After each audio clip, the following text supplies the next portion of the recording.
Assalamualaikum warahmatullahi wabarakatuh. Puhaba cedera yang tamumpuk lom ni ba YouTube nyo tamumpuk lom.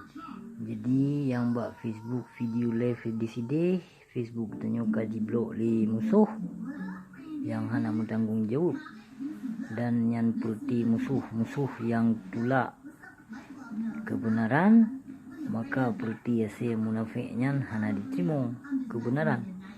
Jadi yang nak carong putih Islam munafik hanya untuk menebar fitnah dan mengedit haba-haba yang kongkon dan wajah lun dengan cara ilah daya di publik lun memacam bagot.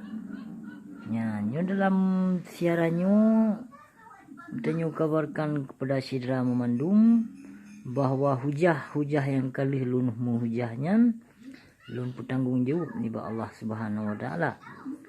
Dan biarpun bangsa mulia bangsa Aceh yang kali cok video tanyo diedit macam bago dan difitnah kelun macam-macam bago, namun hana perkara tanyo siap tak sabar dengan hujah dan cacian maki ulingan walaupun dikubruk macam bago. Dan insyaallah katanya siap tak sabar dan katanya hana boleh tayak hujah purti anu mayak cirit yang kabab yang jak mita viral bak video lun untuk dia pegot status bak YouTube. Ya nyan bah menang kedoi karena awaknya pancuri. Yang pancuri mendum yang purti yang jak buat bak bu mudi mesra anu pancuri anu korupsi mendum naina. Yang menyoba daya kufar mudi mesranya yang na dihargai anu urang kaya. Menyo anu urang gasin hanayung minan ni jabut.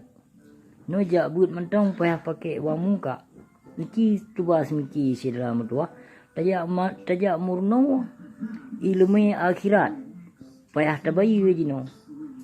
Ya, kalau lebih hebat dayahnya daripada pulai.